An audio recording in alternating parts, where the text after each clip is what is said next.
Assalamualaikum warahmatullahi wabarakatuh, teman-teman pecinta sejarah dimanapun kalian berada. Apa kabarnya semua? Selamat berjumpa kembali dengan Umi Septi di sini. Dan kali ini kita akan mencoba menjelaskan tentang proses masuknya dan berkembangnya kolonialisme dan imperialisme di Indonesia. Yuk, lihat apa saja latar belakang kedatangan bangsa Eropa ke dunia Romawi. Yang pertama, runtuhnya Kekaisaran Romawi.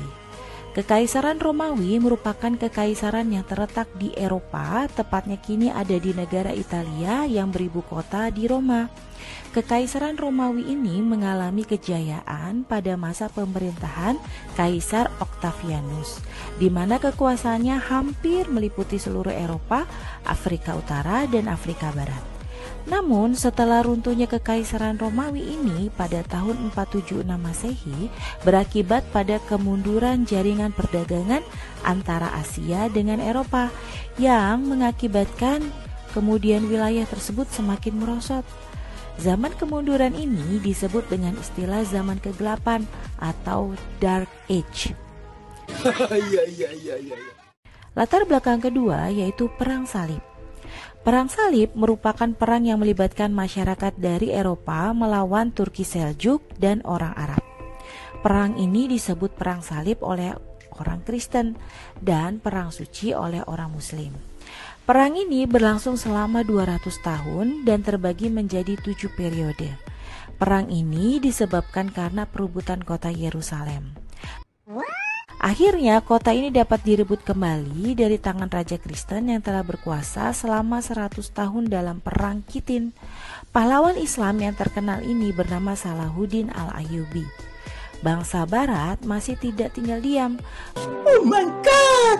Wow! Raja Richard the Lionheart dari Inggris menghimbau raja-raja di Eropa untuk merebut kembali kota Yerusalem. Namun mereka gagal.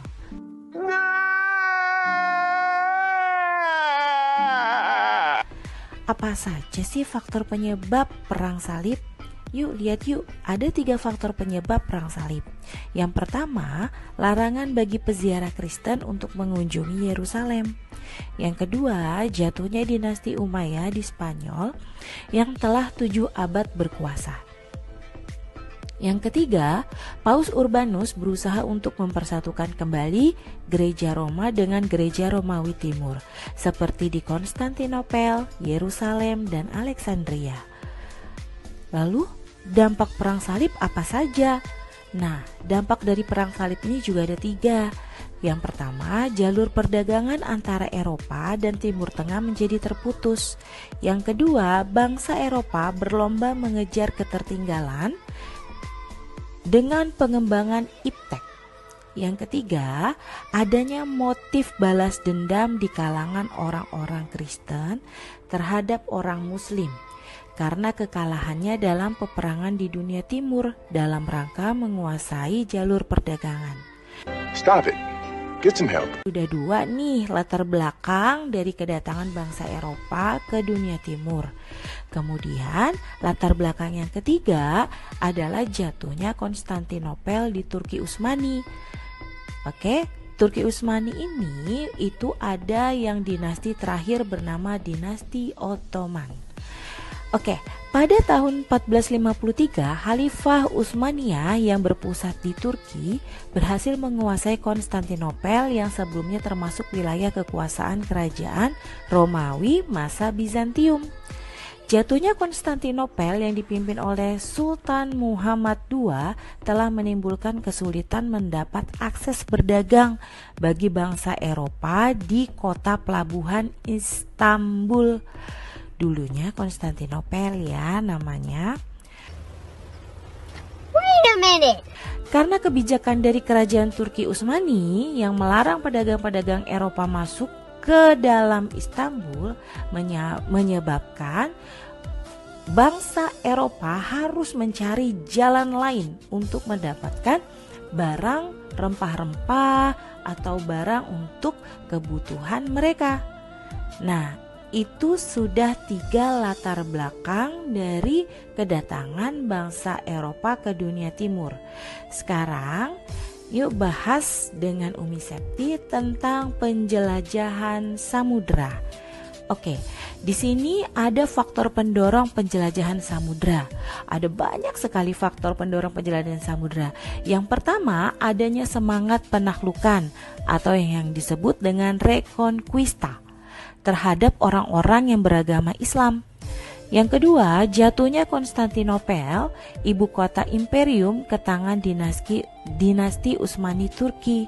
Yang ketiga, adanya keinginan mengetahui lebih jauh mengenai rahasia alam semesta, keadaan geografi, dan bangsa-bangsa yang tinggal di belahan bumi lain.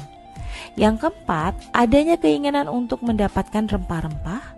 Yang kelima, kisah perjalanan Marco Polo, yakni seorang pedagang dari Venesia, Italia ke Cina, itu dituangkan dalam buku berjudul Book of Various Experience.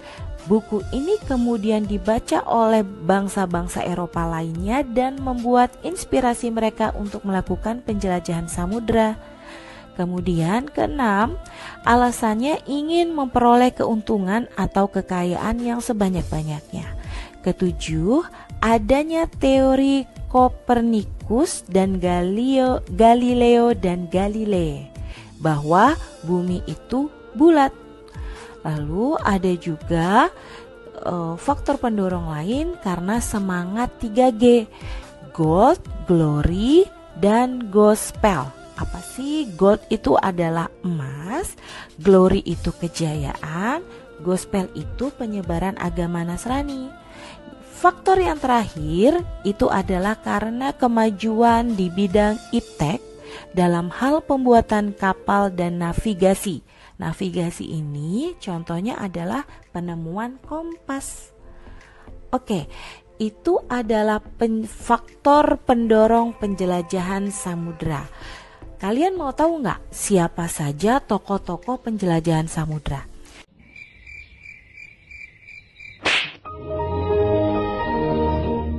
Yuk bahas di sini. Umi Septi akan memberikan 10 nama dari tokoh penjelajahan samudra. Yang pertama ada namanya Bartolomeu Dias. Asal negaranya Portugis. Kemudian Bartolomeu Dias ini berhasil menemukan Tanjung Harapan di Afrika. Kemudian dilanjutkan oleh tokoh yang kedua bernama Vasco da Gama, sama asalnya dari Portugis, negara tujuannya yaitu Kalkuta di India. Kemudian dilanjutkan oleh yang ketiga Alfonso de Albuquerque, asal negaranya Portugis dan dia berhasil mencapai Malaka. Lalu yang keempat ada Franciscus Xaverius, asal negaranya dari Portugis juga, dan Xaverius berhasil mendarat di India, Maluku, Jepang, dan China. Lalu ada juga Christopus Columbus, asal negaranya Spanyol, dan dia sudah berhasil sampai ke Kepulauan Bahama.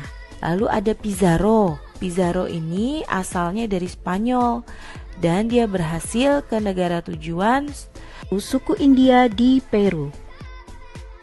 Lalu ada Sir Francis Drake. Beliau asalnya dari Inggris. Nah, negara tujuan dari Drake itu adalah mengelilingi dunia. Ada juga William Dampier, dia asal negaranya dari Inggris. Kemudian dia sudah berhasil benua Australia. Good job. Kemudian yang ke-9 ada Abel J. Tasman. Abel J. Tasman ini asal negaranya dari Belanda dan dia berhasil sampai ke benua Australia, ya, hingga ke Tasmania. Lalu ada Cornelis de Houtman. Cornelis de Houtman ini asal negaranya sama, dia dari Belanda dan dia berhasil menemukan Banten.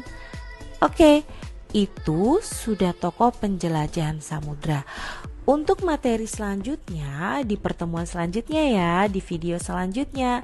Oke, cukup segitu untuk hari ini. Terima kasih yang sudah mau mendengarkan hingga akhir. Umi Septi tutup. Wabillahi taufiq wal hidayah. Wassalamualaikum warahmatullahi wabarakatuh.